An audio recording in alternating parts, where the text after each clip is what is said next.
यद्विद्याविलासेन भूतभौतिकसृष्टयः तन्नौमि परमात्मानं सच्चिदानन्दविग्रहं शङ्करं शङ्कराचार्यं केशवं बादरायणं सूत्रभाष्य कृतौ वन्दे भगवन्तौ पुनः ईश्वरो गुरुरात्मेति मूर्तिभेदविभागिने व्योमवद्व्याप्तदेहाय दक्षिणामूर्तये नमः।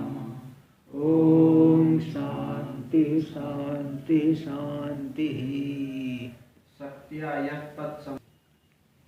अर्थवाद में ये पदैक वाक्यता तो दिखा दिए, क्योंकि जो अर्थवाद है पदस्थानी है, प्राशस्त्य और निंदा के बोधक होते हैं, इसलिए वो पदस्थानी होने से उनका जो विधि वाक्यों के साथ एक वाक्यता है उसको क्या कहते हैं? पदैक वाक्यता।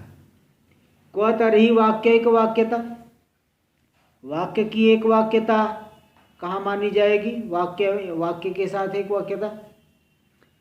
तो बता रहे कि यत्र प्रत्येकं भिन्न भिन्न संसर्ग प्रतिपादकयोर वाक्योर आकांक्षा वसेन महावाक्यार्थ बोधकत्वम, जहाँ पे अलग अलग वाक्य अलग अलग भिन्न भिन्न संसर्ग के प्रतिपादक है, वाक्य भिन्न भिन्न संबंध का कथन करने वाले हैं, तो भी उनका आकांक्षा के बल से महावाक्यार्थ है ना, सब मिल करके वाक्यार्थ बोध करा दे। अंग वाक्य और प्रधान वाक्य सब मिल करके महावाक्य के अर्थ का बोध करा दे, संपूर्ण अर्थ का बोध कराए, उन्हें कहते हैं वाक्यैक वाक्यता। जैसे उदाहरण, यथा दर्श पूर्णमासाभ्याम स्वर्ग कामो यजेत इत्यादि वाक्यान, ये मुख्य प्रधान याग विधि हो गई। दर्श पूर्णमासाभ्याम स्वर्ग कामो यजेत, हाँ अधिकार विधि है। और समिधो व्यस्ति इत्यादि वाक्यानाम च, हाँ समिधो ईडो अस्ति बरहिरे अस्ति तनुपातम है, स्वाहाकारम यस्ति, पंच प्रयाज है। तो पंच प्रयाज ये अंग वाक्य हो गए।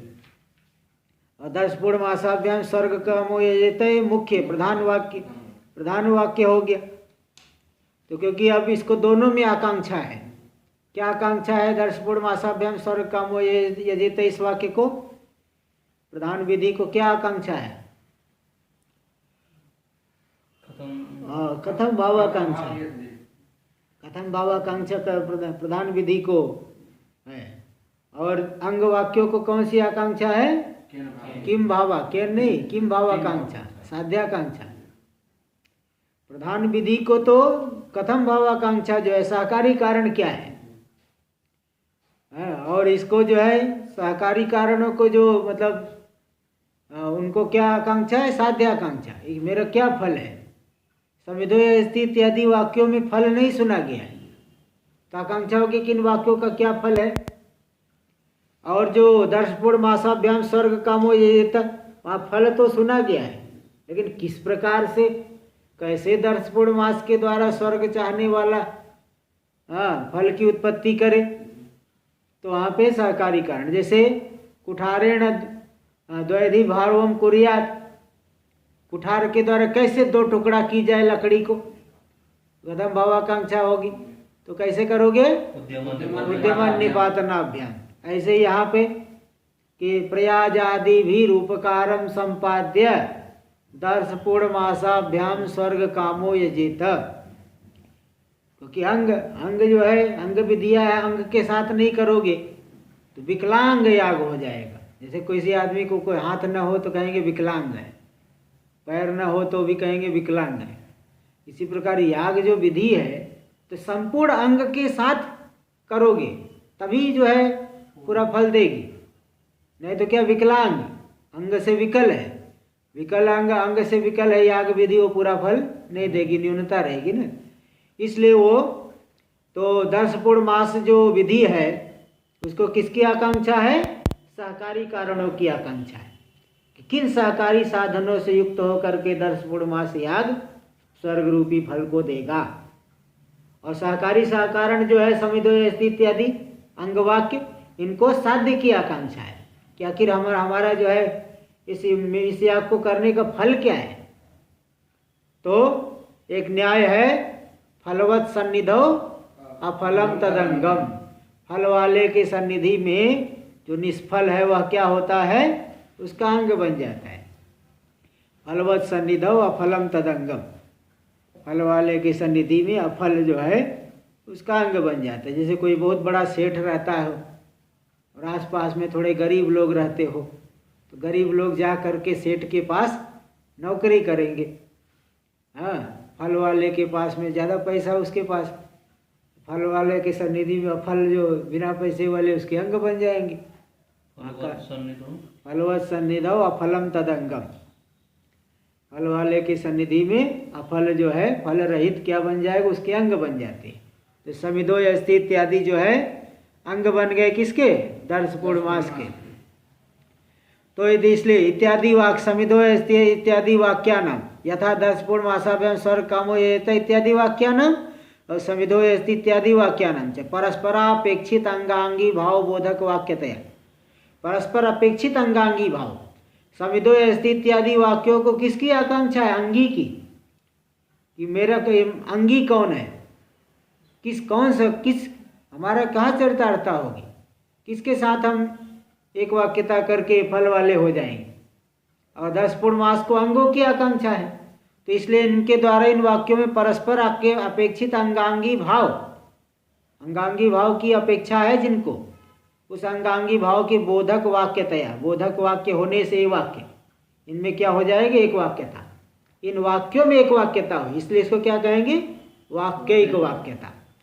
क्योंकि ये अलग अलग वाक्य का अर्थ है, अलग अलग संसर्ग का प्रतिपादन कर रहे हैं, इनकी एक वाक्यता होने से इसको कहते हैं वाक्यिक वाक्यता।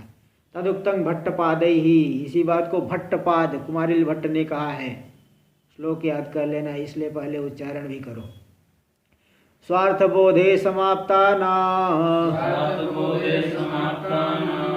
मंगांगित्वाद्यपेक्षया वाक्यानामेकवाक्यत्वं पुनः संहत्य जायते। स्वार्थबोधे समाप्तानां मंगांगित्वाद्यपेक्षया वाक्यानामेकवाक्यत्वं पुनः संहत्य जायते।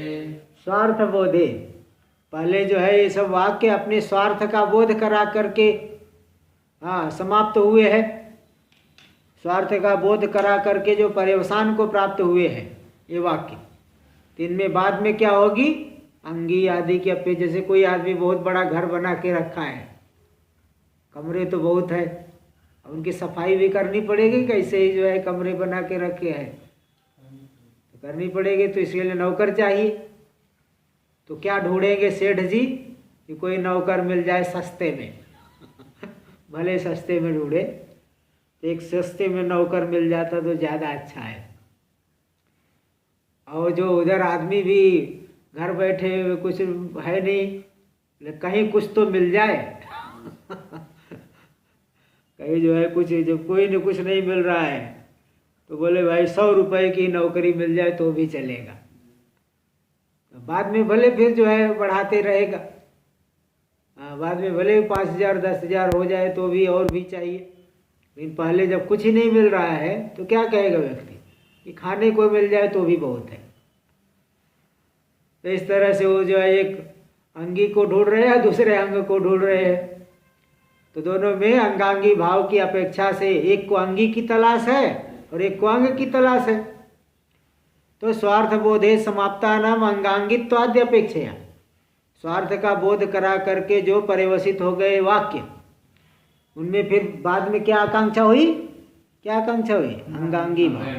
एक को अंगी की आकांक्षा, एक को अंग की आकांक्षा, इसलिए अंगांगित्वाद्य अपेक्षा, अंगांगी भाव की अपेक्षा से वाक्यानाम एक वाक्यत्व, फिर उन्हीं वाक्यों में क्या हो जाएगी, एक वाक्यता हो जाएगी, एक अंगी बन गया एक अंग बन गया, तो मिल करके बोध कराएंगे ना फिर पूरा। तो दर्श पूर्णमास और प्रयाज आदि वाक्य कुल मिल करके कि क्या अर्थ निकलेगा कि प्रयाज आदि के द्वारा उपकार का संपादन करके दर्श पूर्णमास याग से स्वर्ग चाहने वाला इष्ट की प्राप्ति करे।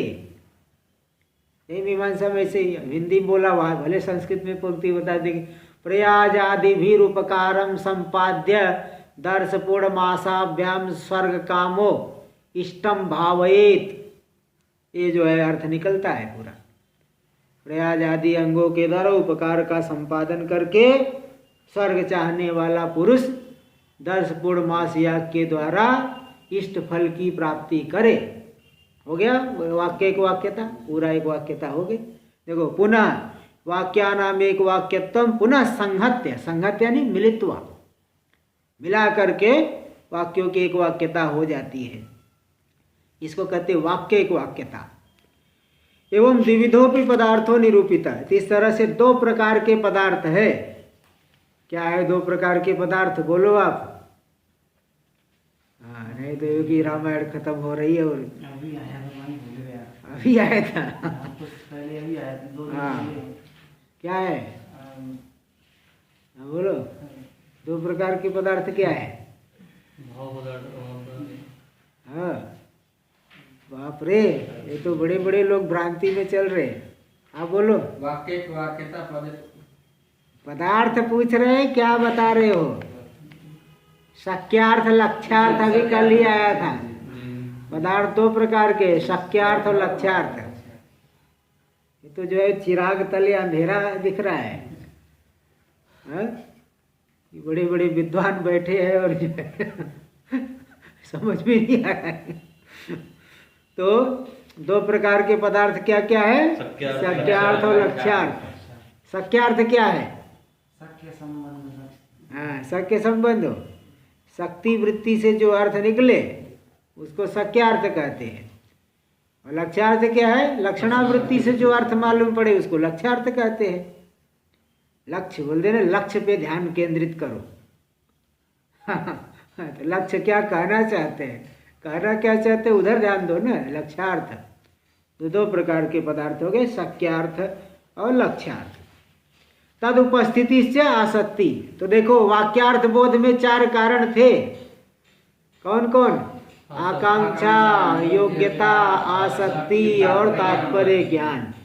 आसक्ति का अर्थ किया गया पदजन्य पदार्थ उपस्थिति। अव्यवधानित पदजन्य पदार्थ उपस्थिति होना, यही आसक्ति। नहीं तो वही गिरिर्भुक्तम अग्निमान देवदत्तेन, मालूम ही नहीं पड़ेगा। गिरिर्भुक्तम अग्निमान देवदत्तेन क्या कह रहे हैं समझ में नहीं आ रहा है। हाँ, इसलिए वो अव्यवधानेन पदजन्य पदार्थ उपस्थिति होना चाहिए। तो पदार्थ का बता दी। पदार्थ 2 प्रकार के। हाँ, पदार्थ 2 प्रकार के हैं। तो कभी कहीं लक्ष्यार्थ लेना पड़ता है, कहीं शक्यार्थ लेना पड़ता है। तो तद उपस्थिति से आसक्ति, पदार्थ की उपस्थिति, पदजन्य पदार्थ की उपस्थिति। प्रत्यक्ष प्रमाण से आपको पदार्थ मालूम पड़ रहा है, देवदत्त जा रहा है, आपको दिखाई पड़ रहा है। इसको शब्द बोध बोलेंगे क्या? देवदत्त आप देख रहे, अरे वाह ये तो जा रहा है। हाँ, एकदम जो है देख गया, वो तो जा रहा है। हम लोग भी चले अब।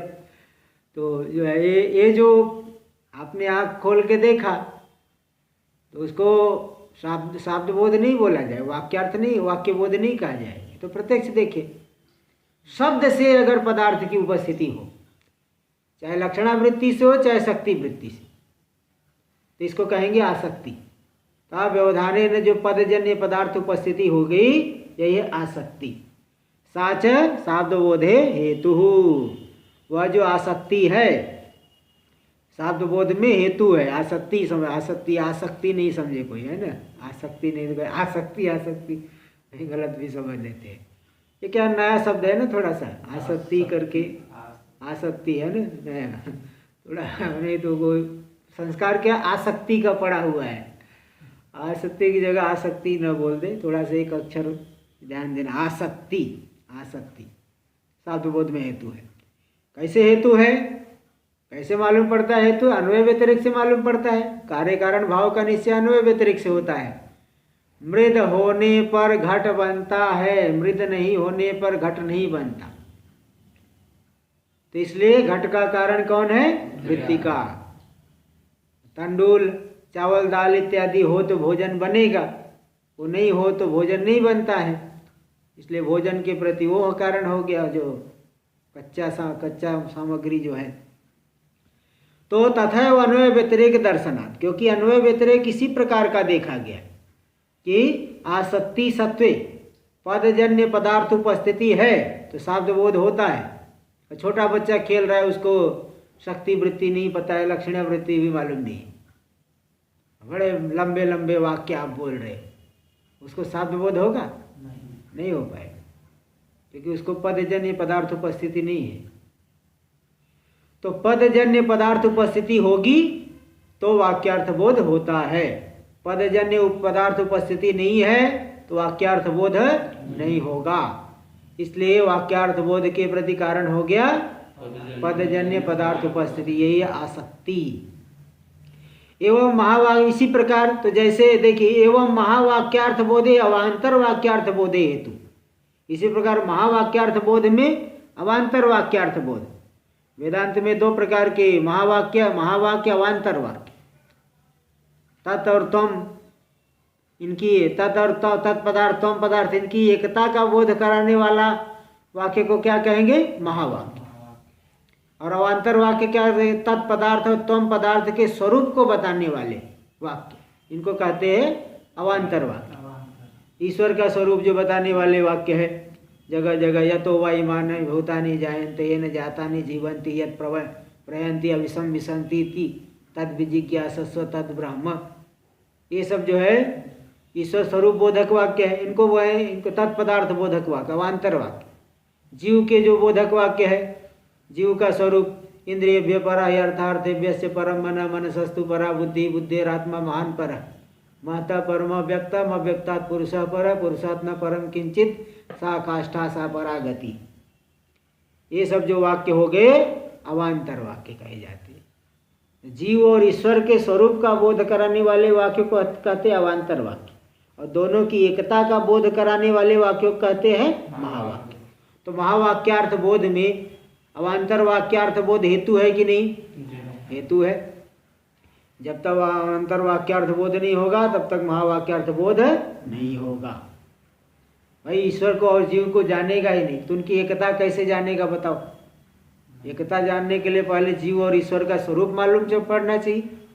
जीव और ईश्वर का स्वरूप ही नहीं पता है तो एकता कहाँ से करोगे? इसलिए महावाक्यार्थ बोध में अवांतर वाक्यार्थ बोध हेतु है, क्योंकि तथैव अन्वयादि अवधारणा, क्योंकि इसी प्रकार का अन्वय व्यतिरेक आदि देखा गया है। अवांतर वाक्यार्थ बोध है, जीव का स्वरूप जानता है, ईश्वर का स्वरूप जानता है, तभी दोनों की एकता को जान पाएगा। और जीव और ईश्वर के स्वरूप को जानता ही नहीं, एकता कहाँ से कर पाएगा बताओ? नहीं कर पाएगा। तो इस तरह से आसक्ति का निरूपण पूरा हुआ। क्रम प्राप्तम तात्पर्य निरूप्यते। पदजन्य पदार्थ उपस्थिति आसक्ति का जो लक्षण हुआ, तत्त्वमसि आदि में तत्त्वम असि, वहाँ पर तो पदार्थ का बोध नहीं हो रहा है। ये नहीं, पहले नहीं होगा, पहले तत्पदार्थ हो तो पदार्थ का बोध नहीं होगा। विशिष्ट, अरे विशिष्ट का बोध होकर के दोनों में एकता की जाएगी। विशेष अंश में अब दिखाए ना, बिना लक्षणा के भी बोध होगा, क्यों नहीं होगा? क्यों क्या कारण है, क्यों नहीं होगा बताओ? क्या कौन सी चीज कमी है? हाँ चलो देखो, तत्परता नहीं रहेगी तो जरूर नहीं होगा, ये तो पक्की बात है। हाँ आगे देखो, क्रम प्राप्तम तात्पर्य निरूप्यते, क्रम से प्राप्त हो रहा है तात्पर्य, तात्पर्य का निरूपण। तात्पर्य भी कारण, आकांक्षा योग्यता आसक्ति तात्पर्य ज्ञान, तो तात्पर्य ज्ञान भी कारण बनता है। तो क्रम से प्राप्त हो रहा है तात्पर्य ज्ञान, जो चौथा कारण है, इसका निरूपण किया जा रहा है। तत्र, इस तरह से निरूपणी रूप से प्राप्त होने पर तत्प्रतीति क्षया उच्चरितत्व न तात्पर्य, कुछ लोग लक्षण करते हैं कि तत्प्रतीति क्षया उच्चरितत्व, तस्य अर्थस्य प्रतीति क्षया उच्चरितत्व, उस अर्थ की प्रतीति की इच्छा से उच्चरित होना, ये तात्पर्य है। सिद्धांति कह रहा ये ना तात्पर्य, वो तात्पर्य नहीं है। जैसे भोजन कर रहे हैं, सैंधवम आनय, तो किस अर्थ की प्रतीति की इच्छा से उच्चरित हुआ? लवणम, नमक लाने के लिए हो। तो तस्य अर्थस्य प्रतीति क्षया उच्चरितत्व, उस अर्थ की प्रतीति की इच्छा से उच्चरित, लवण की प्रतीति की इच्छा से उच्चरित हुआ है वाक्य सैंधव माने। तो इसलिए सैंधव माने की जो है तात्पर्य किसमें है? लवण आनयन में है। ये लक्षण तात्पर्य क्या घटेगा? सिद्धांति कह रहा ये ना तात्पर्य, वो तात्पर्य नहीं है। क्योंकि अगर कहोगे प्रतीति की इच्छा से, तो अर्थ ज्ञान शून्येन पुरुषेण उच्चरिताद वेदात, रोज रुद्री पाठ कर रहे हैं कई लोग, तो अर्थ जान करके पाठ कर रहे हैं कि बिना जाने पाठ कर रहे हैं? बिना जाने। तत्प्रतीति क्षया उच्चरितत्व, प्रतीति की इच्छा से उच्चरित हुआ है क्या? नहीं है। तो भी जो है, जो व्यक्ति अर्थ जानने वाला है, सहस्र रेखा पुरुष सहस्राक्ष सहस्रपात, वंदना होने, हे परमात्मा आपके हजारों सिर है, हजारों पैर है, हजारों आँख है, जानने वाला तो जानता है अर्थ, और उच्चारण करने वाला उस अर्थ की प्रतीति की इच्छा से उच्चारण कर रहा है क्या, कि सामने वाला ये समझ जाए? तो देखो ये लक्षण तो नहीं घटा, तात्पर्य तो नहीं है, उस अर्थ की प्रतीति की इच्छा से उच्चरित नहीं है, लेकिन सामने वाले को बोध हो रहा है। तो तात्पर्य कारण नहीं होने पर भी कार्य हो गया, क्या दोष आया? कारणाभावे भी कार्य सत्वम, क्या दोष है? व्यतिरेक व्यभिचार। इसलिए व्यतिरेक व्यभिचार हो रहा है, कारण नहीं होने पर ही कार्य, भोजन नहीं करने पर ही तृप्ति हो जाए, होता है क्या ऐसे? नहीं होता है। इसलिए ये लक्षण नहीं है। तत्प्रतीति क्षया से उच्चरित होना ये तात्पर्य का लक्षण नहीं है। क्यों? क्योंकि अर्थ ज्ञान शून्येन पुरुषेण उच्चरिताद वेदात, अर्थ ज्ञान से शून्य है पुरुष, उसके द्वारा उच्चरित वेद से भी अर्थ का ज्ञान होता है। अगर ये तात्पर्य कहोगे तब तो अर्थ प्रत्ययाभाव प्रसंगात, अर्थ प्रत्यय नहीं होना चाहिए, क्योंकि तात्पर्य नहीं है, उच्चारण करने वाले को मालूम नहीं है कि क्या अर्थ है, तो उस अर्थ की प्रतीति की इच्छा से उच्चरित नहीं हुआ है, तो भी अर्थ ज्ञान होता है। इसलिए वह तात्पर्य नहीं है। फिर कहेंगे कि नहीं, वहाँ भ्रांति रूपी तात्पर्य है। तात्पर्य तो नहीं, किंतु तात्पर्य का भ्रम है ना? वो दरवाजा खोल दो, क्या थोड़ा जो है हवा आते रहे, सही रहेगा। हवा आते रहे, ठीक रहे। चलिए, तो ये कहेंगे कि चलो ठीक है, तात्पर्य वहाँ नहीं है, किंतु तात्पर्य का भ्रम है। सामने वाले को तात्पर्य नहीं है, तात्पर्य का भ्रम है, तो बोले नहीं, तात्पर्य का भ्रम भी नहीं कह सकते उसको, है ही नहीं, कुछ भी नहीं है। कुछ भी नहीं है तो कहोगे भ्रम है क्या? अयम अध्यापको अव्युत्पन्न इति विशेष दर्शनेन, या पढ़ाने वाले व्युत्पन्न नहीं है, कोई पढ़ा रहा है, पहली बार पढ़ा रहा है, और ऐसी पंक्ति आ गई कि उसको खुद ही नहीं लग रहा है।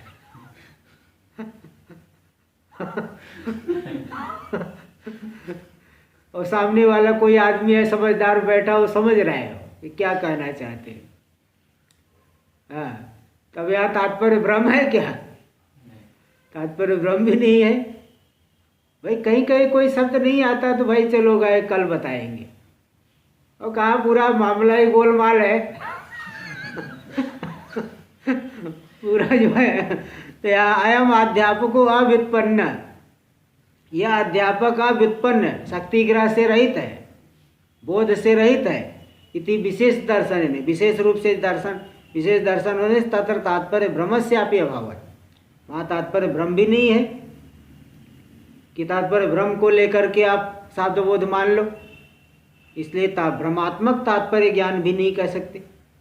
मालूम है कि इसको नहीं पता है, फिर भी पढ़ाएगा, बोलेगा, उच्चारण करेगा, पढ़ेगा, तो सामने वाला नहीं समझेगा। इसलिए ये तात्पर्य का लक्षण नहीं है, इसलिए दूसरा लक्षण करना पड़ेगा। न च ईश्वरी तात्पर्य ज्ञान तत्र शब्द बोध। बोले चलो जीव के तात्पर्य का ज्ञान नहीं, किंतु ईश्वर संबंधी तात्पर्य, ईश्वर का तात्पर्य ज्ञान है वहां पे, इसलिए शब्द बोध हो जाता है। लेती न च वाच्यम, ऐसा भी मत को ईश्वरानंगी कर्तुरपि तद वाक्यार्थ प्रतिपत्ति दर्शनात्। जो नास्तिक लोग है ईश्वर को मानते ही नहीं, उनको क्या वाक्यार्थ बोध नहीं होता है? वेद का, जैसे आर्य समाजी लोग है अथवा कोई अन्य है बिल्कुल नास्तिक है, कई मुसलमान लोग भी वेद पढ़ाते हैं, आपको पता होगा। एक बार ओमकारेश्वर में मैं भी पढ़ रहा था, उसमें शुरुआती था, एक जो है स्वामी जी जो लघु पढ़ा रहे थे, उनके पास 4-5 ब्राह्मण लड़के लोग लंबे लंबे जीन्स पैंट आदि पहन के, हाँ अच्छा बाल वाल बना के आए कि महाराज थोड़ा सा लघु पढ़ा दो आप। बोले क्यों? बोले क्या करें, हमारे विद्यालय का जो प्रिंसिपल है वो मुसलमान है, वो संस्कृत नहीं पढ़ने देता, और सिलेबस में है पढ़ना है, लेकिन वो मुसलमान है अध्यापक, वो प्रिंसिपल मुसलमान है, उसका संस्कृत स्कूल का नहीं, किसको स्कूल है संस्कृत भी है, तो उसका प्रिंसिपल मुसलमान है, तो संस्कृत को कोई ज़्यादा वो नहीं देता है। तो फिर बोले हाँ ठीक है पढ़ा देंगे। एक दिन तो आए, दूसरे दिन से गायब हो गए। अब बताओ, इसीलिए तो ये समस्या हो रही है ना।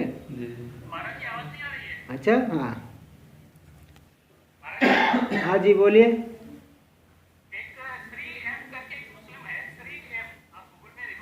हाँ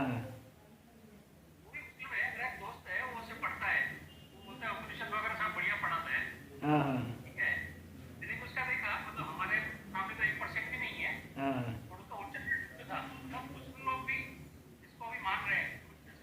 हाँ माने तो अच्छी बात है। यहाँ तो नास्तिक की बात आ रही है, यहाँ कह रहे कि ईश्वरी तात्पर्य ज्ञान से वहाँ शाब्दबोध हो जाएगा। पढ़ाने वाले को नहीं पता है, लेकिन ईश्वरी शाब्दबोध है, तात्पर्य ज्ञान है। बोले नहीं, ईश्वरानंगी कर्तुरपि तद वाक्यार्थ प्रतिपत्ति दर्शनात्। जो ईश्वर को नहीं मानने वाला ईश्वरी तात्पर्य ज्ञान मानेगा क्यों? ईश्वर ही नहीं मानता तो ईश्वर के ईश्वरी तात्पर्य ज्ञान कैसे मानेगा? तो इसलिए वहाँ कारण नहीं होने पर कार्य हो रहा है, तो व्यतिरेक व्यभिचार।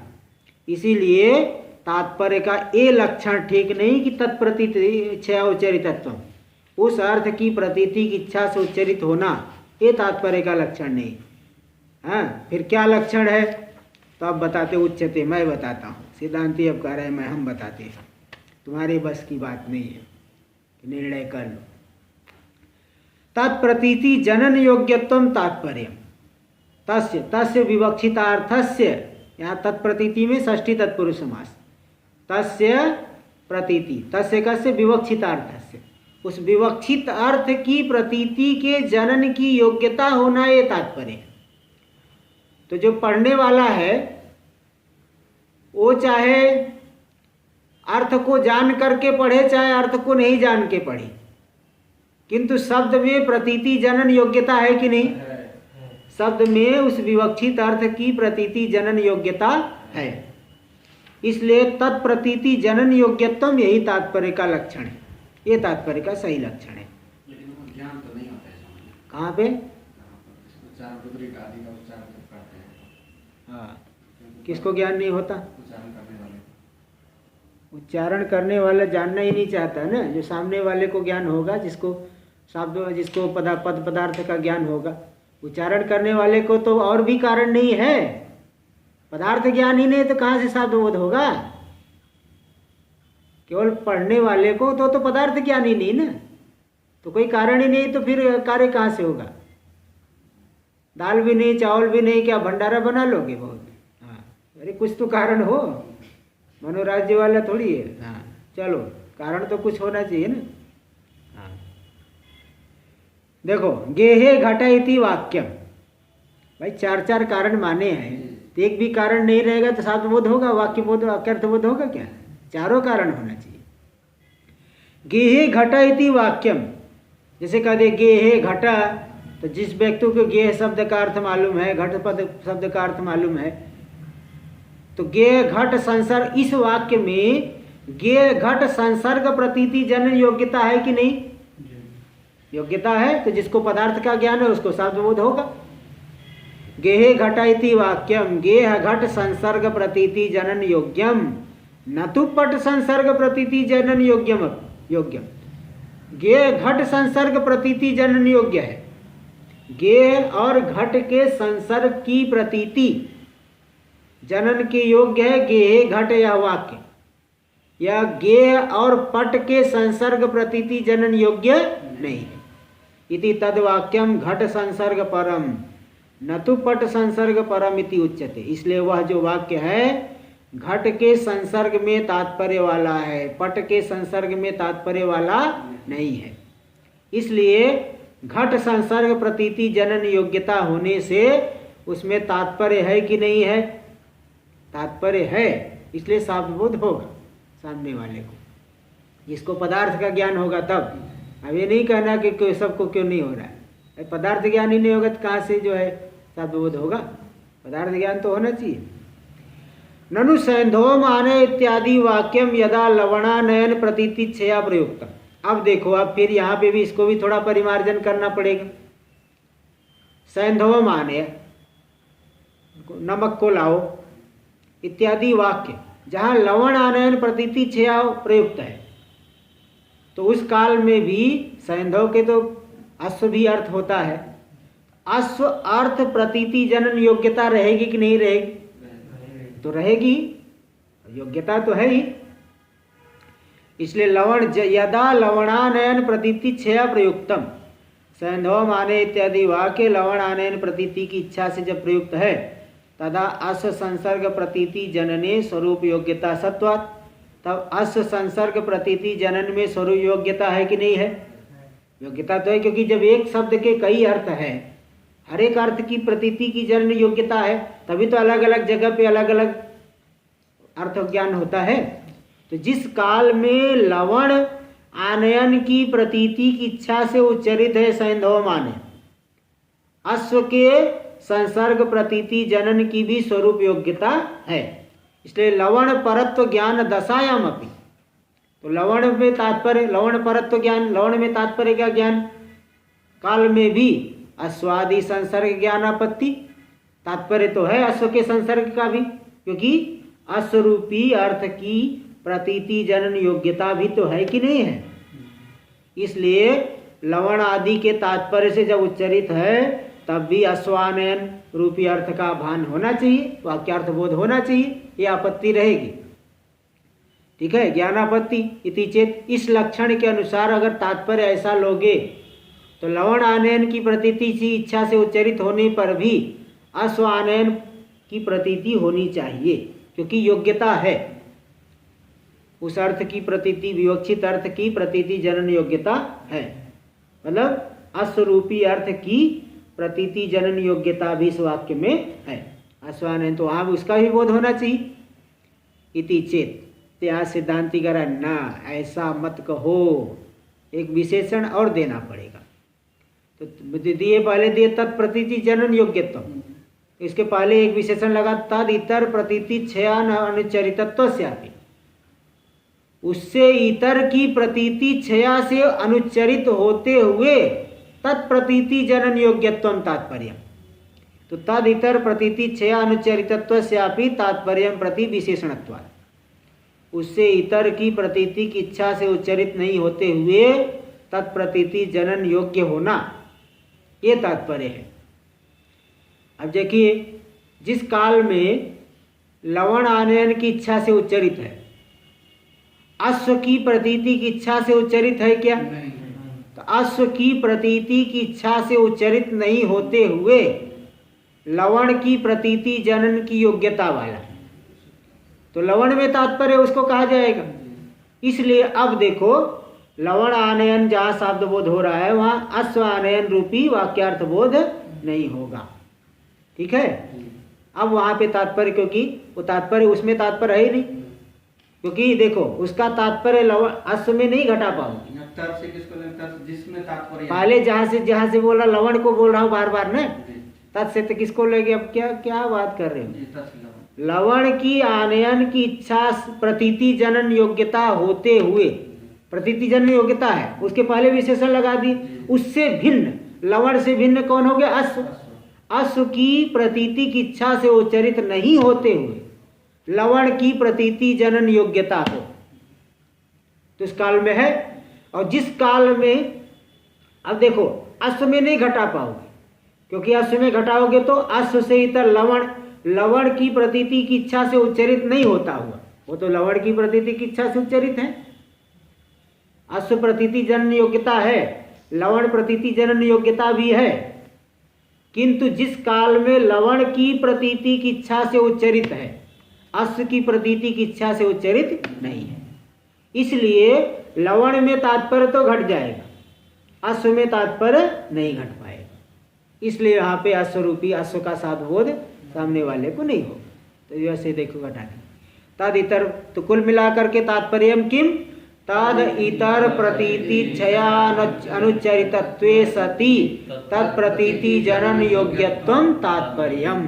देखो ये तात्पर्य का लक्षण हो गया। तो देखिए तथा च यद वाक्यम यद प्रतीति जनन स्वरूप योग्यत्वे सति, विशेषण पहले, इधर विशेषण को पहले लिख दिया, विशेषण बाद में दे दी। तो यद वाक्यम यद प्रतीति जनन स्वरूप योग्यत्वे सति यदन्य प्रतीति क्षया नोच्चरितम तद वाक्यम तत्संसर्ग परमिति उच्यते। देखो हो गया ना कि सैंधव माने यह जो वाक्य है लवण की प्रतीति जनन स्वरूप योग्यता वाला है, ऐसा होते हुए लवण से इतर अश्व की प्रतीति की इच्छा से उच्चरित नहीं है, इसलिए यह सैंधव माने वाक्य लवण के संसर्ग में तात्पर्य वाला है, अश्व के संसर्ग में तात्पर्य वाला नहीं है। इस तरह से देखो तात्पर्य घट गया। तथा च यद वाक्यम यद प्रतीति जनन स्वरूप योग्यत्वे सति यदन्य प्रतीति क्षया नोच्चरितम तद वाक्यम तत्संसर्ग परमिति उच्यते। अब देखिए शुकादि वाक्य तोता पाल के रखे हैं, तोते को जो है बहुत कुछ बोल लेता है तोता, जितना सिखाएंगे उतना बोल लेता है, बहुत बोल लेगा। कोई मेहमान आया, अरे देखो वो भी तोता भी भाभी बोलता है, भाभी जी मेहमान आया है। एक बार हम लोग गए थे ना नर्मदा किनारे परिक्रमा में, भिक्षा लेने के लिए गए, वो किसी घर में वो तोता बोला भाभी जी मेहमान आया है, मेहमान आए हैं, भाभी जी मेहमान आए हैं। वो जब तक नहीं निकलेगी बाहर तब तक बोलते रहता है भाभी जी मेहमान आए, भाभी जी मेहमान आए। तो वो बोला, तो फिर आई वो माता जी वो। तो इसलिए सुकादि वाक्य और अव्युत्पन्न उच्चरित वेद वाक्यादौच तत्प्रतीति क्षया। देखो अब दोनों जगह घटा रहे हैं। तोता बोलेगा तो सामने वाले को अर्थ नहीं मालूम पड़ेगा। तोता बोला भाभी जी मेहमान आए हैं, तो सामने वाले को नहीं मालूम पड़ेगा। तो तोता जो बोला तो उसमें तो क्योंकि जो रटा दिए है वही बोलेगा, उसको कोई अर्थ का ज्ञान नहीं है।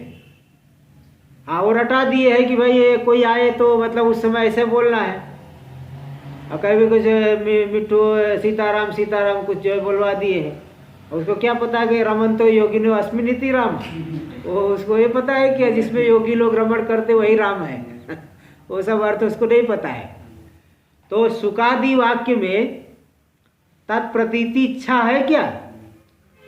तत्प्रतीति इच्छा नहीं है, और न तदितर प्रतीति इच्छा है। तो तत्प्रतीति इच्छा है अभावेन, तो तद अन्य प्रतीति इच्छा उच्चरितत्व है न अनुच्चरितत्व। विशेषण देखो घट गया। और तद अर्थ प्रतीति जनन योग्यता है कि नहीं है? सामने वाले सुनेगा तो अर्थ ज्ञान होता है कि नहीं होता है?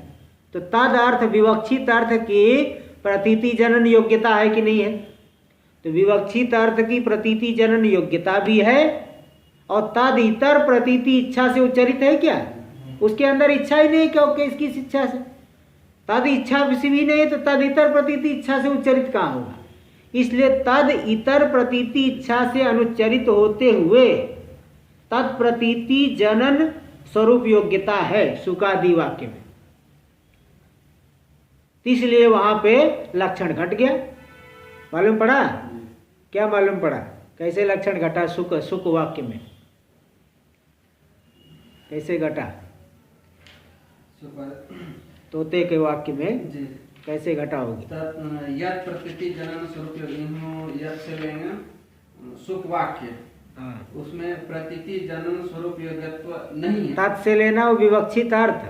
जैसे शायद सुख ने बोल दिया, शायद धो माने, सुख ने जैसे बोला तो लवण की प्रतीति की इच्छा से उच्चारण नहीं किया है, तो भी लवण प्रतीति जनन योग्यता है। सामने वाला सुनेगा तो उसको मालूम पड़ेगा। और लवण की प्रतीति की इच्छा से उच्चरित नहीं है, तो लवण से अन्य की प्रतीति की इच्छा से उच्चरित है क्या? अनुच्चरित हुआ। तो लवण से इतर जो अश्व की प्रतीति की इच्छा से उच्चरित नहीं है, और लवण रूपी अर्थ की प्रतीति जनन योग्यता भी सुकादि वाक्य में है। इसलिए सुकादि वाक्य में भी तात्पर्य हो गया कि नहीं हो गया? हाँ, अंदर से बोल रहे हो कि बाहर से बोल रहे हो? हो गया। हाँ, समझ के मतलब समझ के बोल रहे हो कि नहीं समझ के बोल रहे हो? सुख समझे ना समझे, आपको समझ में आया कि नहीं? तोता समझ रहा है नहीं समझ, आप तो समझ रहे हो कि नहीं? क्या आप भी सुख की तरह ही बोल रहे हो?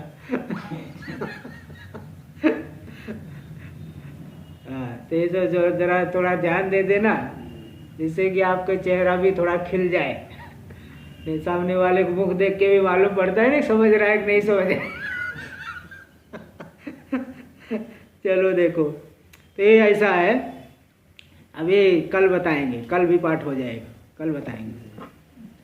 ओम पूर्णमदः पूर्णमिदं पूर्णात् पूर्णमुदच्यते पूर्णस्य पूर्णमादाय पूर्णमेवावशिष्यते।